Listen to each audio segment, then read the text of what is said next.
আসসালামু আলাইকুম বন্ধুরা, আশা করি সবাই সুস্থ আছেন। বন্ধুরা, পশ্চিমা বিশ্ব ভেবেছিল রাশিয়ার পকেট ফাঁকা করে দিবে, তাদের ভাতে মারবে, কিন্তু পুতিন এমন এক ম্যাজিক ট্রিক দেখালেন যাতে আগামী 100 বছর কেন, আগামী 500 বছরের রাশিয়ার যুদ্ধের রসদ ফুরাবে না। বন্ধুরা, পুতিন এবার 8 স্যুট টাই পরে আসেনি, তিনি এসেছেন যুদ্ধের পোশাকে। আর এই পোশাক বদলানো মানে শুধু ফ্যাশন নয়, এটা বিশ্ব রাজনীতির গিয়ার বদলানো। দেখুন, যুদ্ধের একটা খুব সহজ গণিত আছে। নেপোলিয়ন থেকে হিটলার সবাই এই গণিতেই আটকে গিয়েছিলেন। সেইটা হলো টাকা। টাকা না থাকলে বন্দুকের নল থেকে গুলি বের হয় না। আমেরিকার ইউরোপের পণ্ডিতরা ভেবেছিলেন রাশিয়ার রিজার্ভ ফ্রিজ করে দিয়েই খেলা শেষ করে দিবে। ওরা ভেবেছিল, আহা, পুতিনের সব ডলার তো আমাদের ব্যাংকে, এবার বাছাধন কোথায় যাবে। কিন্তু পুতিন কি কাঁচা খেলোয়াড়? একদমই না। তিনি জানতেন এই দিন আসবে। আপনারা শুনলে আকাশ থেকে পড়বেন। ইউক্রেনের যে 25% জমি রাশিয়া এই মুহূর্তে দখল করে বসে আছে, সেটা কিন্তু শুধু কোনো ফাঁকা মাঠ বা জঙ্গল নয়, এটা হলো ইউক্রেনের ট্রেজার আইল্যান্ড বা গুপ্তধনের সিন্ধুক। ডনবাস এবং তার আশেপাশের এলাকাগুলো লিথিয়াম এবং কয়লা, টাইটানিয়াম এবং বিরল সব খনিজ সম্পদে একেবারে ঠাসা। পশ্চিমারা যখন রাশিয়ার কাগজের নোট বা ডিজিটাল কারেন্সি আটকে রাখার উৎসবে মেতেছিল, রাশিয়া তখন নিঃশব্দে ইউক্রেনের মাটির তলার কয়েক ট্রিলিয়ন ডলারের সম্পদ নিজের পকেটে ভরে নিয়েছে।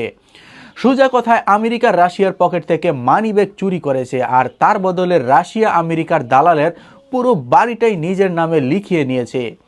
আজকের ডেটা বলছে রাশিয়া যে পরিমাণ খনিজ সম্পদ দখল করেছে তা দিয়ে আগামী 1 শতাব্দী, হ্যাঁ ঠিক শুনেছেন, আগামী 100 বছর টানা যুদ্ধ চালালেও রাশিয়ার তেলের পয়সা বা বুলেটের পয়সা কম পড়বে না। এটাকে বলে যুদ্ধের খরচ যুদ্ধের ক্ষেত্র থেকেই তুলে আনা। ইতিহাসের দিকে তাকান। ব্রিটিশরা আমাদের দেশে এসে কি করেছিল? আমাদের সম্পদ দিয়ে আমাদের উপর শাসন করেছিল।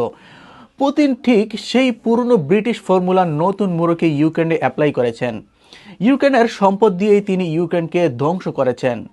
বন্ধুরা, এর চেয়ে বড় স্ট্র্যাটেজি 2024-এ আর কি হতে পারে? এবার আসি দ্বিতীয় শকিং নিউজে। এটা কোনো মিসাইল বা বোমার গল্প নয়, এটা হলো বায়োলজিক্যাল দাবা খেলা। রাশিয়ার সবচেয়ে বড় সমস্যা কি জানেন? লোক সংখ্যা কমে যাওয়া। যুদ্ধে তরুণ প্রজন্ম মারা যাচ্ছে। পুতিন জানেন আজ যুদ্ধ জিতলেও 20 বছর পর দেশ চালানোর লোক থাকবে না। তাই তিনি এমন এক ঘোষণা দিলেন যা ইউরোপের কোনো দেশ স্বপ্নেও ভাবতে পারেনি। পুতিন রাশিয়ার মেয়েদের উদ্দেশ্য করে বলেছেন, আপনারা শুধু সন্তান জন্ম দিন, বাকি দায়িত্বটা রাষ্ট্রের। অফারটা শুনুন, যে কোনো পরিবার যদি 4টি সন্তান নেয় তবে তাদের সমস্ত ব্যাংক লোন, তা সে যত কোটি টাকাই হোক না কেন, রাষ্ট্র মওকুফ করে দেবে। ভাবুন একবার, একটা বাড়ি বা একটা গাড়ি কেনার লোন শোধ করতে মানুষের জীবন বেরিয়ে যায়, আর সেখানে পুতিন বলছেন 4টি বাচ্চা দাও, আমি তোমাকে ঋণ মুক্ত করে দেব। কেন বলছেন তিনি এটা? কারণ তিনি 2040 বা 2050 সালের কথা ভাবছেন। তিনি এমন এক নতুন প্রজন্ম তৈরি করতে চাইছেন যারা হবে স্টেট স্পন্সর্ড বা রাষ্ট্রপালিত সন্তান। তাদের অনুগত হবে অকাট্য। তিনি শুধু আজকের যুদ্ধ লড়ছেন না, তিনি আগামী 50 বছরের জন্য রাশিয়ার অস্তিত্ব টিকিয়ে রাখার রসদ তৈরি করছেন। অন্যদিকে ইউরোপের দিকে তাকান, তারা রিফিউজি সামলাতেই হিমশিম খাচ্ছে, আর পুতিন নিজের দেশে হিউম্যান ক্যাপিটালাইজ বা মানব সম্পদ বাড়ানোর মেশিনে তেল দিচ্ছেন। এটাকে বলে ভীষণ নিষ্ঠুর কিন্তু কার্যকারী। এবার একটু রিকুইভ এর দিকে নজর দেওয়া যাক। পুতিন তার সাম্প্রতিক ভাষণে জেলেনস্কিকে আর প্রেসিডেন্ট বলে সম্বোধন করেননি, তিনি তাকে ট্রিট করেছেন একজন এক্সপার্ট মেডিসিন বা মেয়াদ উত্তীর্ণ ওষুধ হিসেবে।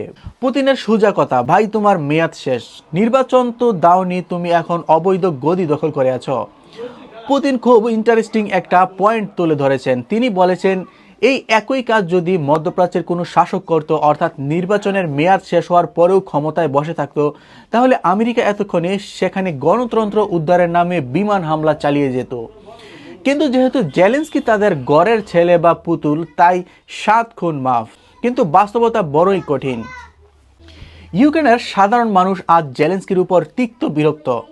আজ যদি ইউক্রেনে স্বচ্ছ ভোট হয়, জেলেনস্কি নিজের জামানত হারাবেন। কিন্তু কেন? কারণ তিনি শান্তির পথে না গিয়ে দেশকে ধ্বংসের মুখে ঠেলে দিয়েছেন। ভেবে দেখুন, যুদ্ধের শুরুতে রাশিয়ার শর্ত কি ছিল? খুব সামান্য, নেটোতে যেও না, নিরপেক্ষ থাকো, বেশ এতটুকুই। জেলেনস্কি যদি তখন একটু দূরদর্শী হতেন, একটা ডিপ্লোমেসি বুঝতেন, তাহলে আজ ইউক্রেনের লক্ষ লক্ষ মানুষ বেঁচে থাকতো, ম্যাপের 25% হাতছাড়া হতো না। এখন জেলেনস্কি আসলে পশ্চিমাদের দাবার বোর্ডের এমন এক গুটি যাকে তারা চাইলেও ফেলতে পারছে না, আবার রাখতেও কষ্ট হচ্ছে। আমেরিকা তাকে ব্যবহার করছে রাশিয়াকে দুর্বল করতে, আর এই প্রসেস ইউক্রেন নামক রাষ্ট্রটা হাড় মাংসহীন কঙ্কালে পরিণত হয়েছে।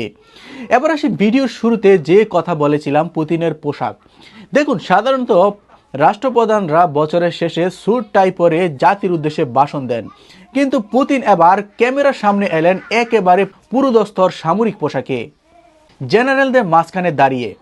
বডি ল্যাঙ্গুয়েজ এক্সপার্টরা বলছেন এটা শুধু পোশাক নয়, এটা একটা স্টেটমেন্ট।